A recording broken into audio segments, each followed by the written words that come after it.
Bismillahirrahmanirrahim. Assalamualaikum warahmatullahi wabarakatuh.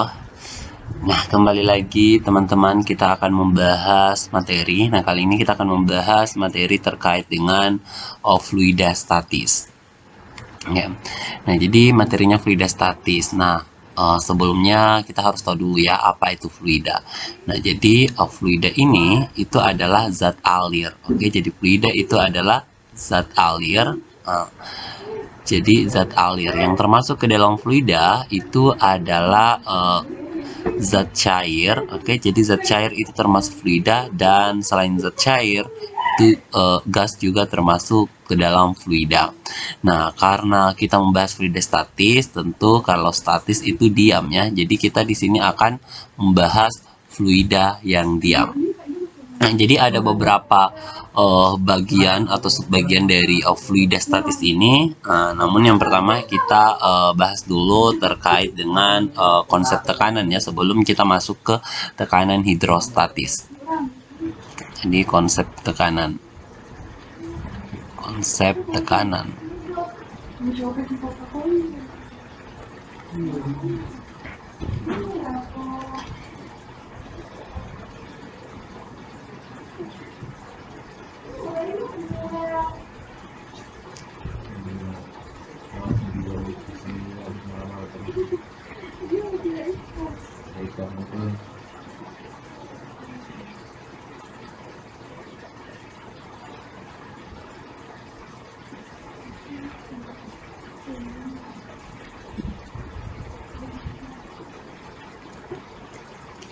Oke, nah konsep tekanan ya. Jadi tekanan itu persamaannya adalah di tekanan itu sama dengan gaya dibagi dengan luas bidang. Nah, yang mana gayanya ya? Jadi gaya yang menekan di sini ya. Jadi gaya yang menekan, kemudian luas bidang yang dimaksud adalah yang ini. Ya, jadi ini adalah luas bidangnya ya, luas bidang tekannya. Oke, ini adalah A-nya. Nah, atau kalau kita tuliskan keterangannya P itu ya, jadi P itu tekanan,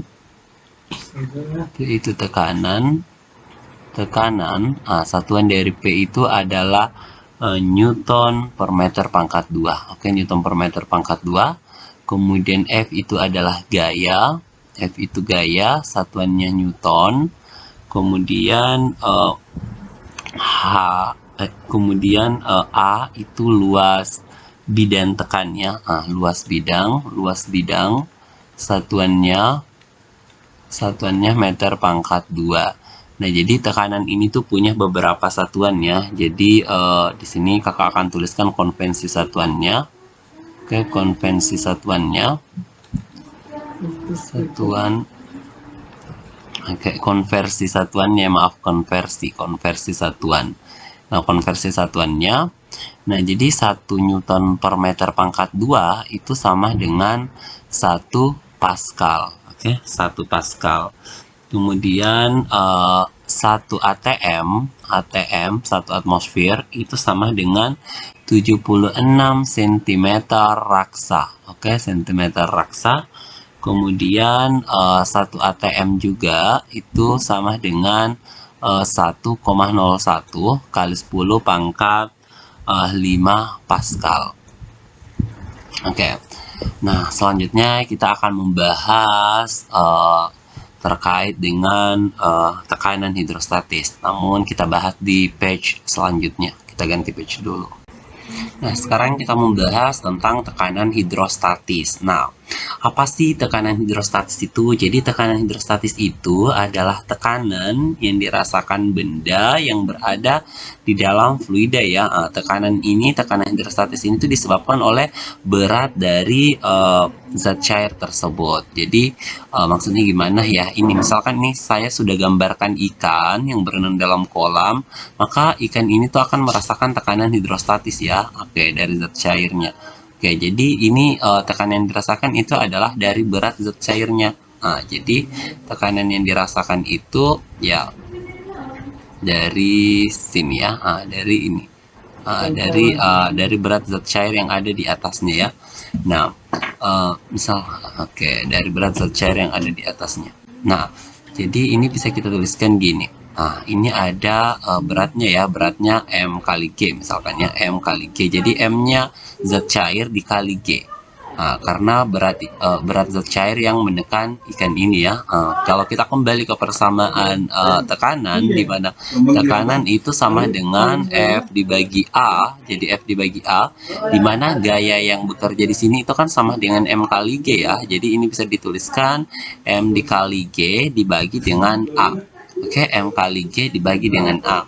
Kemudian untuk massa zat cair sendiri itu massa kan bisa kita ganti dengan rho dikali dengan volume. Oke, rho dikali volume, sehingga ini bisa ditulis rho dikali volume dikali G dibagi dengan A. Nah, volume dibagi luas penampang itu tidak lain sama dengan sama dengan H ya. Kan rumus dari volume itu kan luas alas dikali tinggi. Luas alas kali tinggi. Dimana tingginya di sini itu sama dengan H atau A kali H. Atau jadi H itu tidak lain adalah volume dibagi dengan luas penampang. Maka ini volume dibagi luas penampang bisa diganti dengan H, di mana H itu adalah kedalaman ya. Kedalaman kedalaman dari ini ya, dari fluida ini. Nah, jadi ini bisa dituliskan menjadi rho G H. Jadi persamaan tekanan hidrostatis. Jadi tekanan hidrostatis itu sama dengan rho fluida kali G dikali dengan H. H itu kedalaman.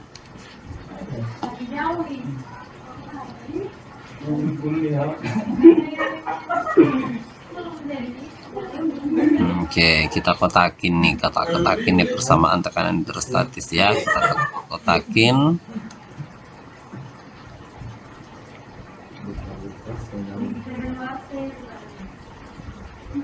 Kita kotakin.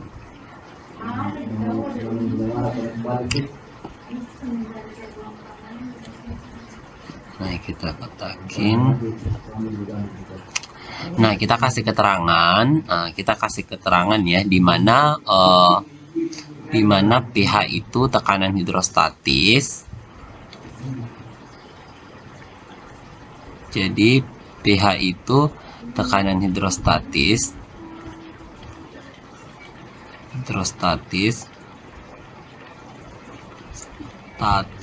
Satuannya itu Newton per meter pangkat 2. Kemudian rho F itu adalah massa jenis fluida.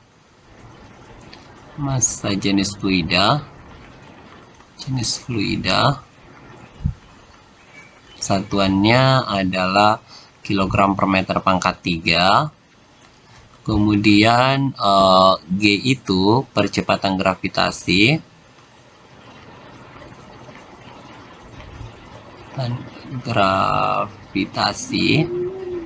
Dan G, kemudian H itu kedalaman. Kedalaman. Satuannya meter. Nah, selanjutnya kita akan membahas tekanan total. Jadi biasa soal-soal itu juga yang dia tanyakan adalah tekanan total ya. Tekanan total atau biasa di buku-buku dia tulisnya tekanan mutlak ya. Nah, tekanan total yang dirasakan oleh benda yang berada dalam zat cair. Nah, sebenarnya di sini tuh ada tekanan atmosfer ya, ada tekanan atmosfer yang menekan di sini, di atas zat cairnya itu ada tekanan atmosfer yang menekan, nilainya itu sebesar P0. Jadi di sini ada tekanan atmosfer sebesar P0. Jadi kalau kita perhatikan benda ini, ikan yang di sini, dia itu akan merasakan total tekanan itu sebesar ya P0-nya, tekanan atmosfernya ditambah tekanan hidrostatisnya. Nah, sehingga ini bisa dituliskan bahwa kita bisa tuliskan bahwa P total itu sama dengan P0 ditambah dengan tekanan hidrostatis, atau P total itu sama dengan P0 ditambah dengan rho dikali G dikali H. Oke, ini kita kotakin. Oke, kita kotakin. Nah, sekarang kita tulis keterangannya ya. Jadi P total itu ya tekanan total yang dirasakannya, atau biasa di buku-buku dia tulisnya tekanan mutlak. Oke, tekanan mutlak. Nah, kalau P0 sendiri itu adalah tekanan atmosfer. Jadi P0 itu tekanan atmosfer. Nah, nilai dari tekanan atmosfer itu sebesar 1 atm. Oke, jadi nanti sisa dikonversi ya ke Newton per meter pangkat 2-nya. Oke, nah sekarang coba kalian perhatikan ya, dari persamaan tekanan hidrostatis ini kita perolehkan bahwa P tekanan hidrostatis sama dengan rho fluida G dikali H. Jadi semakin besar massa jenis zat cair, maka tekanan hidrostatis yang dirasakan benda bakalan semakin besar. Dan semakin dalam bendanya, maka tekanan hidrostatis yang dirasakan semakin besar juga. Jadi penyelam semakin jauh menyelam ke dalam, maka tekanan hidrostatis yang akan dirasakan semakin besar. Itulah kenapa kapal Nanggala kapal selam Nanggala itu bisa hancur karena dia menyelam terlalu dalam. Nah, karena dia menyelam terlalu dalam sehingga dia akan memperoleh tekanan hidrostatis yang besar seperti itu. Nah, selanjutnya kita akan membahas mengenai hukum pokok hidrostatis. Cuma kita akan bahas di page berikutnya lagi. Oke, sekarang kita membahas hukum pokok hidrostatis ya. Nah, jadi benda yang berada untuk titik yang berada di kedalaman yang sama, maka dia itu akan punya tekanan hidrostatis yang sama. Oke, jadi kita tarik garis misalkan nih. Niki dua zat cairnya beda ya. Oke.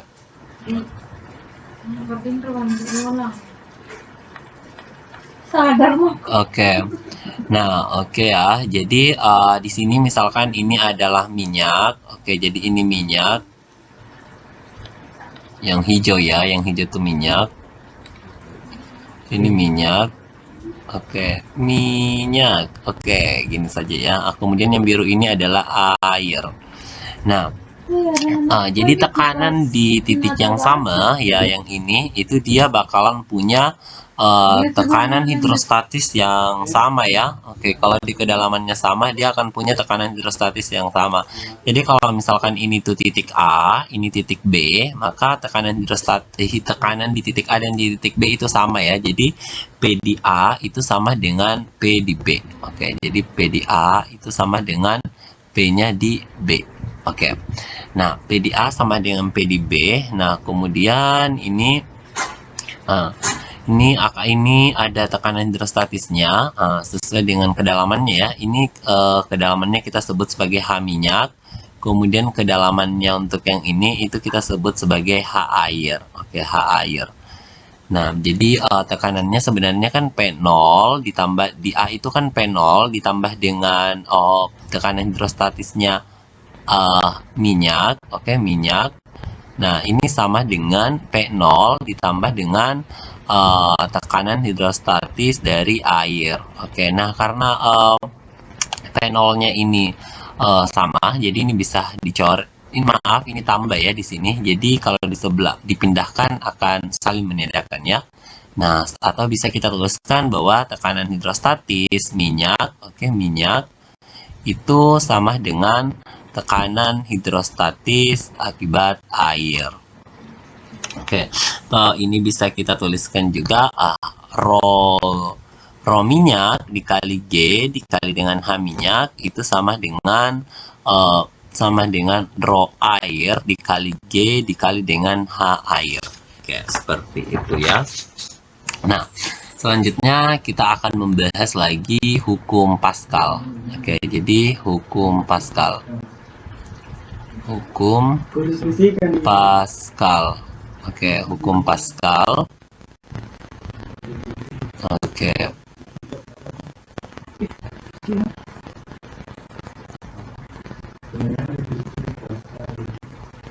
Hukum Pascal.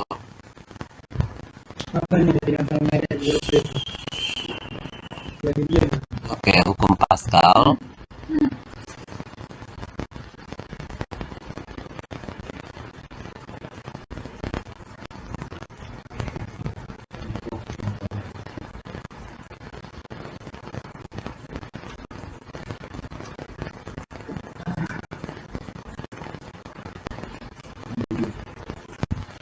Oke, jadi hukum Pascal misalkan ini punya luas penampang. Ini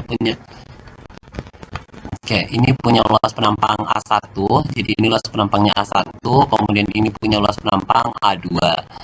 Nah, jadi persamaan dari hukum Pascal itu dia mengatakan bahwa tekanan yang diberikan pada suatu zat cair yang ada dalam ruangan tertutup itu akan diteruskan ke segala arah dengan sama besar. Jadi karena ini merupakan ruangan tertutup, jadi tekanannya itu akan sama besar. Oke, tekanan akan diteruskan sama besar ke segala arah. Jadi kalau misalkan di sini gaya yang menekannya ke bawah itu sebesar F1. Oke, dan di sini akan ada gaya tekan F2.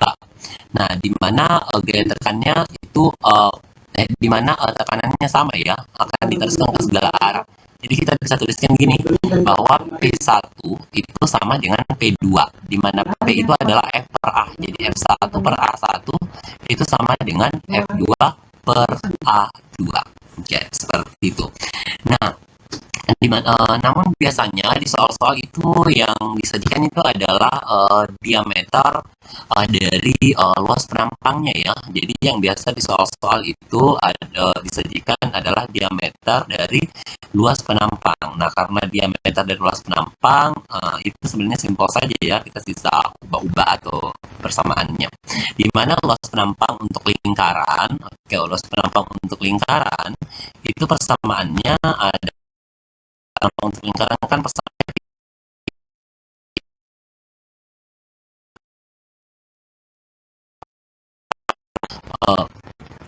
R itu per 2 diameter ya, jadi P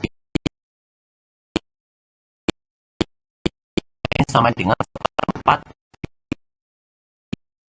Nah, sehingga persamaannya bisa kita ganti menjadi D-nya, berarti menjadi F1, di mana A1-nya ya diganti jadi 1/4 D1 pangkat 2 sama dengan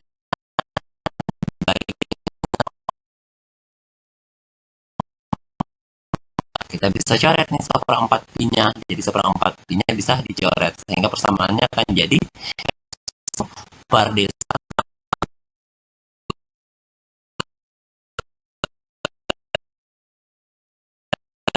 jari-jari kita bisa tulis.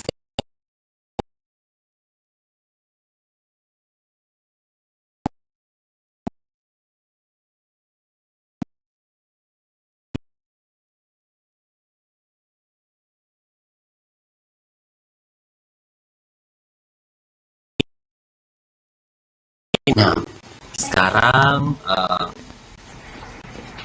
kita akan lanjut lagi ke page berikutnya. Oke, sekarang kita akan membahas hukum Archimedes. Jadi, hukum Archimedes ini mengatakan bahwa sebuah benda yang tercelup ke dalam zat cair mengalami gaya apung atau gaya ke atas yang besarnya sama dengan berat zat cair yang dipindahkan. Jadi, kalau misalkan ini ada benda, saya masukkan ke dalam zat cair ini. Benda ke dalam zat cair ini. Nah, benda ke dalam zat cair ini, maka volume benda tercelupnya yang ini ya.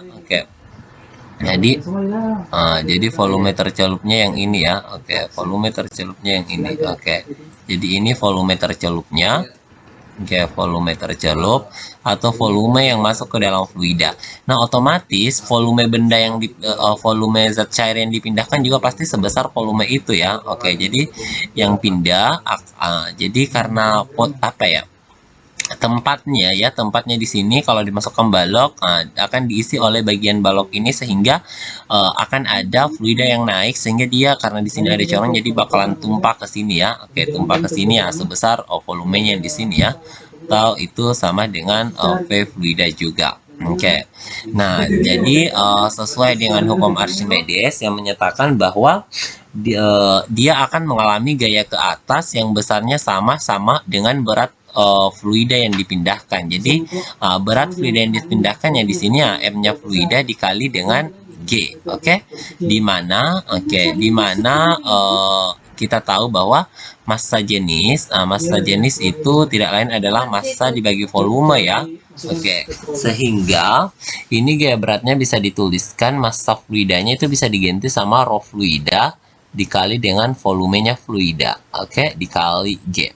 Nah, sehingga karena dia bilang bahwa dia akan mengalami gaya ke atas atau gaya apung yang besarnya sama dengan berat fluida yang dipindahkan ya, maka ini bisa kita tuliskan FA, di mana ini yang kita udah peroleh ini bisa diganti dengan rho GV. Oke, jadi rho GV. Oke, ini kita kasih FF. Oke, ini kita kotakin. Oke, ini kita kotakin.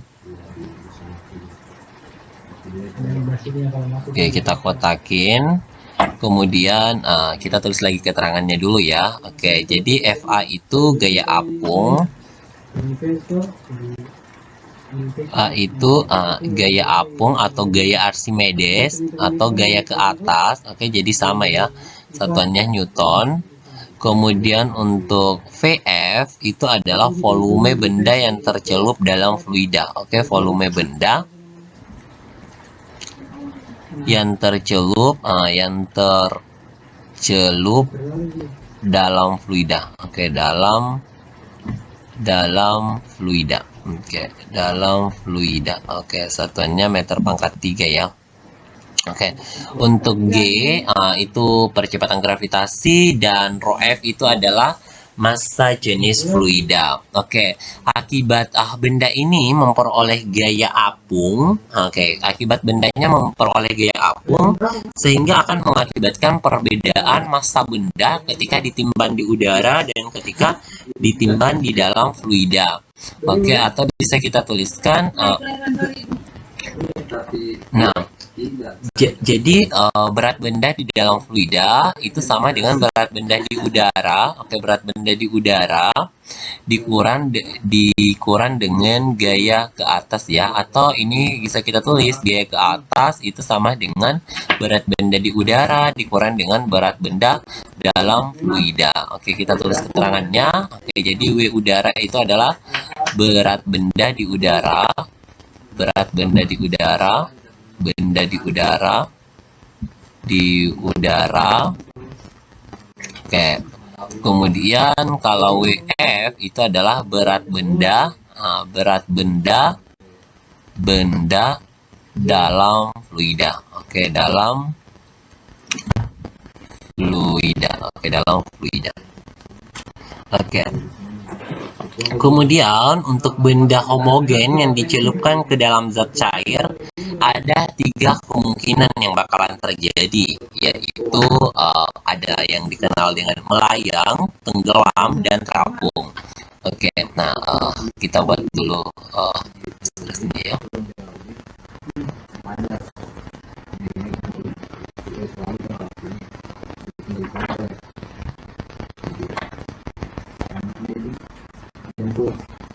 Oke.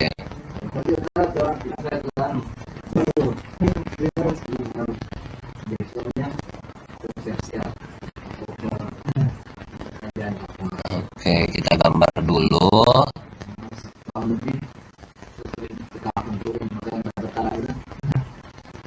Oke, jadi ini ada 3 keadaan benda. Oke. Oke, jadi 3 ya, ini posisi 1, posisi 2, dan 3. Nah, yang posisi 1 itu dikenal dengan istilah terapung. Oke, jadi yang pertama itu dia adalah posisi terapung. Di posisi pertama itu terapung. Oke, terapung. Nah, untuk yang kedua itu melayang. Oke, jadi kalau melayang itu seluruhnya ya, cuma dia nggak sampai ke dasar. Nah, kalau itu biasa tenggelam. Oke, tenggelam.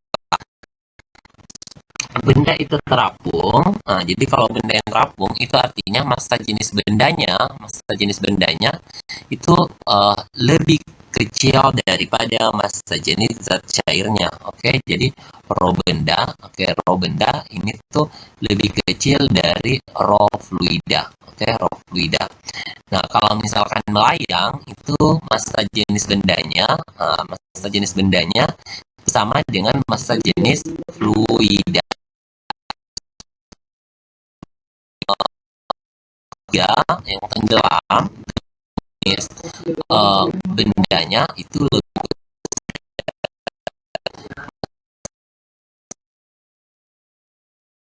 dari massa jenis fluida, maka bendanya itu bakalan tenggelam. Jadi contohnya di air. Kalau air punya massa jenis itu 10.000 kg per meter pangkat 3. Jadi kalau misalkan ada benda yang massanya lebih besar dari 1000 kg per meter pangkat 3, maka dia bakalan tenggelam. Kalau lebih kecil dari 1000 kg per meter pangkat 3, maka dia akan terapung. Dan kalau sama, dia bakalan melayang gitu. Bahas tegangan permukaan. Jadi apa itu tegangan permukaan? Tegangan permukaan itu adalah gaya permukaan per satuan panjang permukaan. Oke, atau ini kalau dituliskan dalam bentuk persamaan, jadi tegangan permukaan itu sama dengan gaya dibagi dengan panjang permukaan. Oke, dimana kita tulis keterangannya, dimana gamma ini itu adalah tegangan permukaan,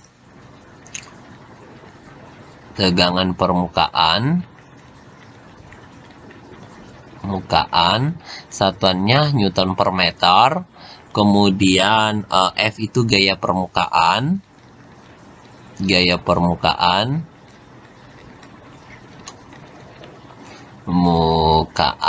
satuannya Newton, kemudian L itu panjang permukaan. Oke, panjang permukaan,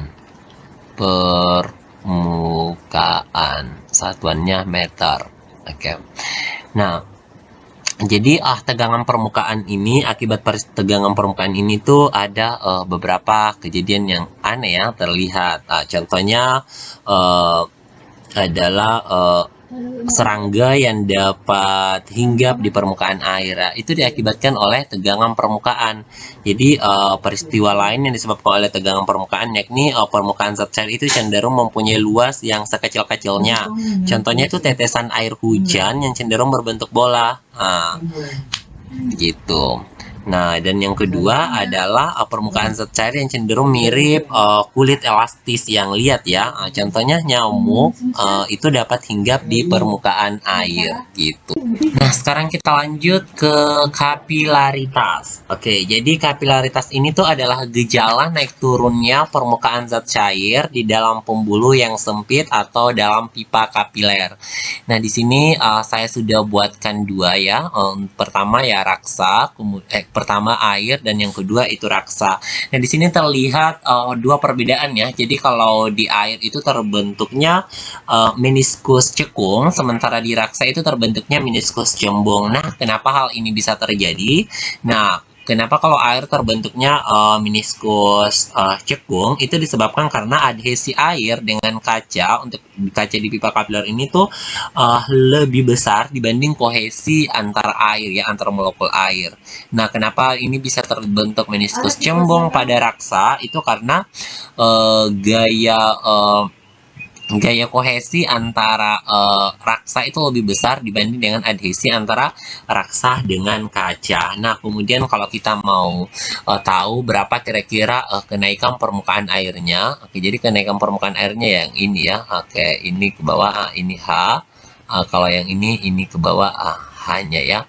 Nah, jadi rumus untuk menentukan berapa kenaikan permukaan atau penurunan permukaan airnya itu adalah, jadi H itu sama dengan 2 dikali sigma dikali dengan cos theta dikali cos theta dibagi dengan rho GR. Oke, rho GR. Rho GR. Nah, di mana yang dimaksud dengan theta itu adalah ini. Nah, jadi yang dimaksud dengan theta ya ini ya, sudut yang dibentuk di sini, atau yang ini ya sudut yang dibentuk di sini. Oke, jadi ini tetanya ya. Ini theta. Oke, kita tuliskan keterangannya. Jadi H itu adalah naik atau turunnya permukaan zat cair H itu kena selisih tinggi permukaan zat cair ya. Oke, kita tulis selisih tinggi tinggi permukaan zat cair. Oke, permukaan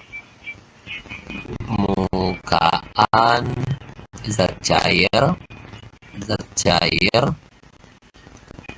satuannya meter. Kemudian sigma itu adalah tegangan permukaan. Oke, udah ada di sebelah ya. Oke, jadi sigma itu sudah ada ya, tegangan permukaan, dan tidak usah dituliskan. Kemudian theta. Nah, theta itu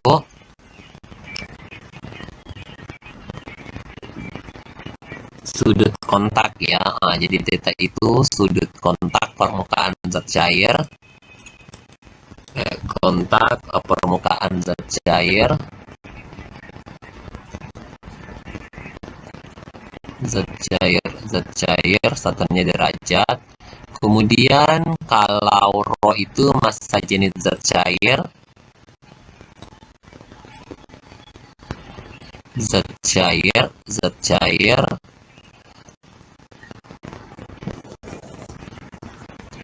R itu jari-jari pipa kapiler.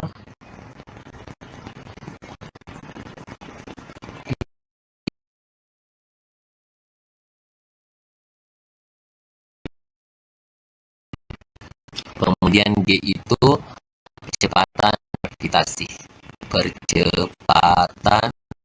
gravitasi.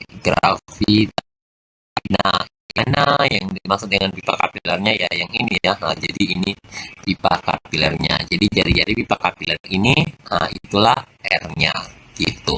Oke, sekarang kita akan membahas tentang fluida yang kental ya. Jadi yang pertama kita akan membahas terkait dengan viskositas atau kekentalan. Oke, jadi yang pertama kita akan membahas tentang viskositas atau kekentalannya. Viskositas atau kekentalan.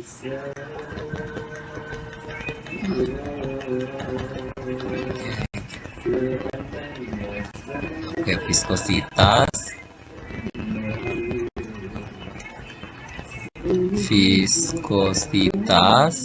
atau kekentalan.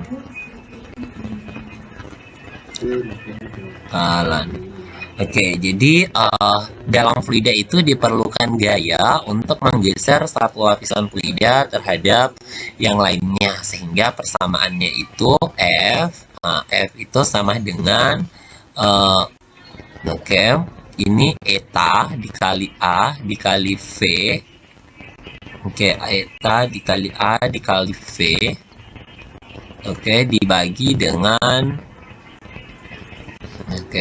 kali V dibagi dengan L. Oke, di mana eta itu adalah koefisien viskositasnya, kemudian A itu luas keping yang bersentuhan dengan fluida, kemudian V itu adalah kelajuan, kemudian L itu adalah jarak antara dua keping. Oke, untuk keterangannya nanti kita tuliskan ya di sebelah. Oke, yang selanjutnya ada yang dikenal dengan gaya Stokes ya, atau kita sebut saja hukum Stokes ya.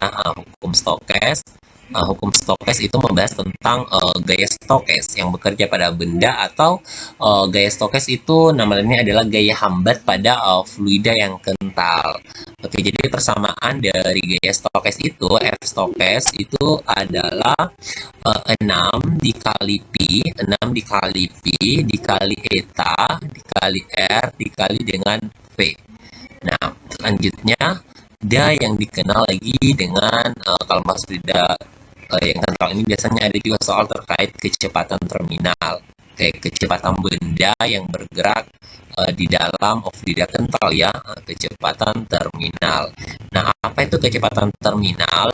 Jadi kecepatan terminal itu adalah besarnya kecepatan maksimum yang dicapai saat suatu benda dijatuhkan bebas dalam suatu fluida kental gitu. Jadi kecepatan maksimum yang dicapai benda ketika bergerak dalam fluida yang kental.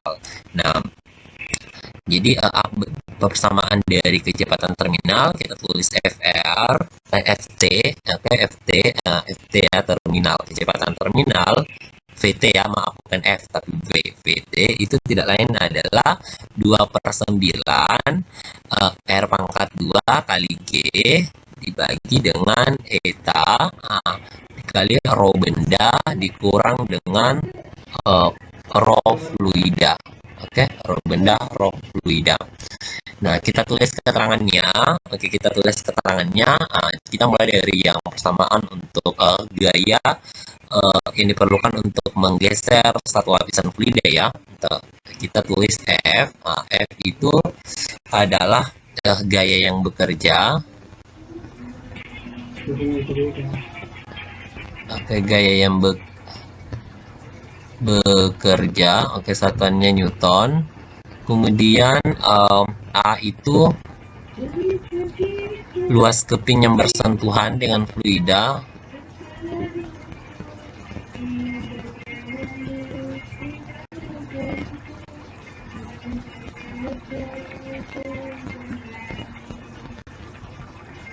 Dengan fluida ya, dengan fluida. Fluida satuannya meter pangkat 2. Kemudian eta itu koefisien viskositas. Viskositas. Oke, satuannya itu adalah kilogram per meter second. Kemudian L itu jarak antar dua keping.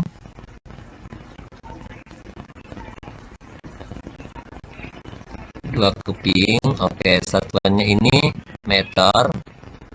Oke, jarak antar dua keping satuannya meter. Kemudian V itu kelajuan. Oke, kelajuan satuannya meter per second. Kemudian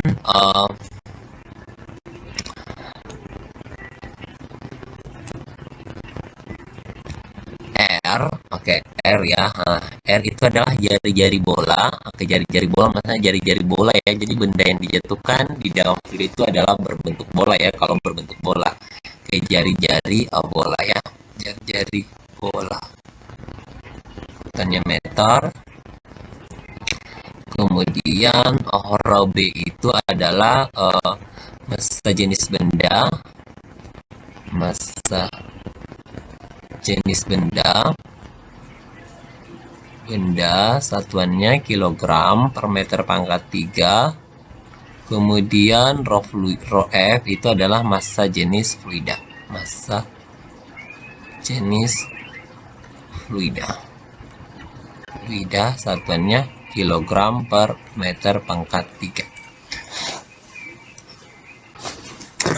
Nah, oke teman-teman, jadi pembahasan kita terkait materi fluida statis cukup sampai di sini.